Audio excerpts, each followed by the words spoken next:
Tom Clark. Now, as the Jimmy Savile sex abuse scandal has unfolded, the BBC has been the focus of much attention.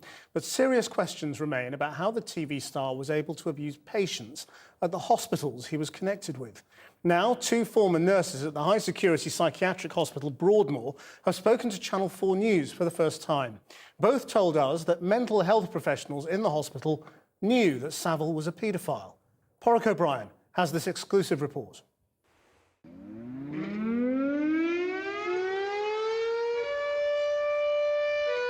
At 10 a.m. every Monday for the last 60 years, the alarm is tested at Broadmoor. It's a reminder of the day John Straffen escaped in 1952. He walked into a nearby village and murdered the first child he met.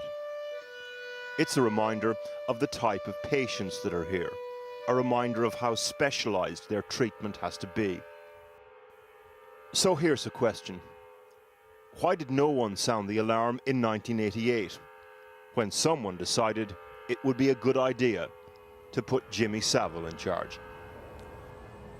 Channel 4 News has been speaking to former doctors, nurses and other staff that worked in Broadmoor at the time about Savile's role here.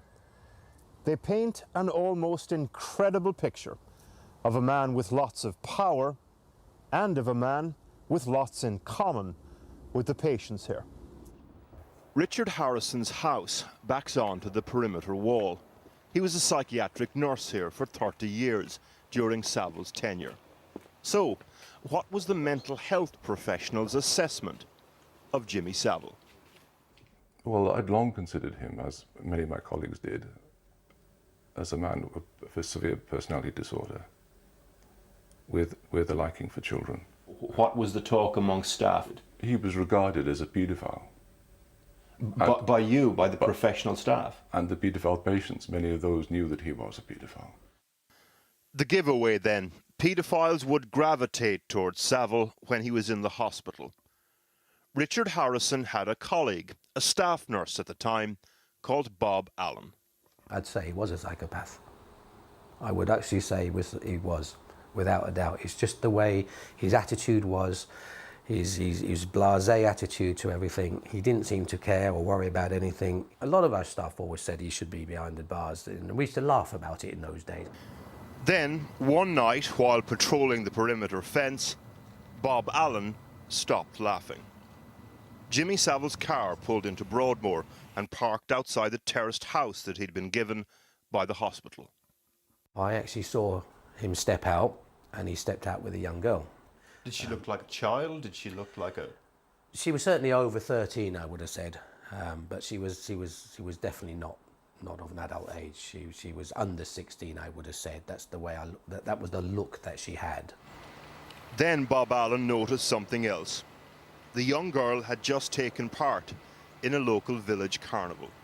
The girl was wearing a sash, so she was obviously a girl off one of the floats from the carnival that day. I said, "Hello, Jim," and there was just a nod at me. There was no mention back. I just walked on and I watched him go into the house. I saw the lights go on. I carried on walking and I just kept on looking. And I was thinking to myself at the time, you know, what's going on here?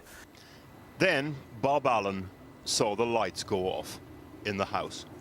So you saw this, you felt that it was wrong, and what did you do about it? I went into our gated area where I saw my immediate superior then, and as far as I know, he reported it. And the following day, I asked what was the outcome, and it was really just, well, nobody appears to be interested. Yeah. And what about other staff concerns? Why didn't you do anything about it, though? Why didn't you refer it up? What could you do? I mean, who would take any notice?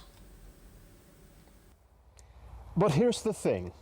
Savile wasn't just a visitor here. Incredibly, for a time, he was in charge. In 1988, Health Minister Edwina Curry appointed Savile to head up a task force to run the place. At the time, Marjorie Wallace was working with some patients in the hospital. She remembers asking officials at the Department of Health why. I was told, look, this is quite a coup. We're trying to change the culture here. Why do you think concerns that may have been raised fell on such deaf ears time and time again? I think it's because that would have spoiled what they hoped was happening, which was that things were opening up. Here's how Savile described his new job at the time.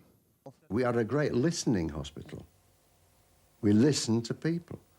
I listen to nurses. I listen to doctors. I listen to porters. I listen to drivers. I listen to everybody. We've turned into a great listening hospital. Broadmoor needed a shake-up at the time. It was in the throes of an industrial dispute, and officials thought Savile could fix it. He was given access to all areas. He had so much power, he could overrule senior nurses. One Christmas morning, Savile insisted that a group of highly medicated, volatile patients be given alcohol, against the wishes of the man in charge of the ward. He turned to me and said, oh, he said, I'm in charge now, he said. I'll get them a drink. He left the ward, and within 30 minutes he returned with some beers. But one of the staff noticed on the cans that they were expired beers. They were beers that he'd found near the rubbish bin. It sounds completely bizarre. So you're saying that Jimmy Savile served up gone-off beer against the recommendations of you heading up that ward on Christmas morning? Yes, and the consultant in charge of the unit at the time, when he discovered what he'd done, was furious about it. And there's more. In the 80s, Savile boasted about overseeing the discharge of 100 patients. The Sun quotes a Department of Health spokesperson. He has a reputation for getting things done, and he is the man in charge. We've spoken to Edwina Curry, the minister at the time who made his appointment.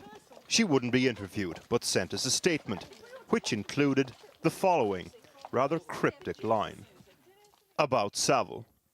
What he did have, as I know for certain, is information which gave him a hold over staff.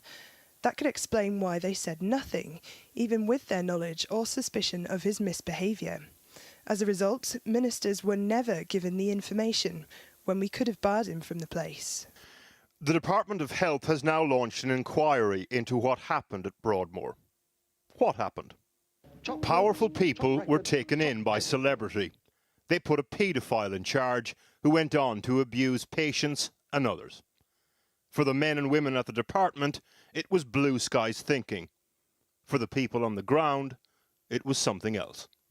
Can you remember how you and the rest of the staff reacted when Savile was appointed? They would say the lunatics have taken over the asylum.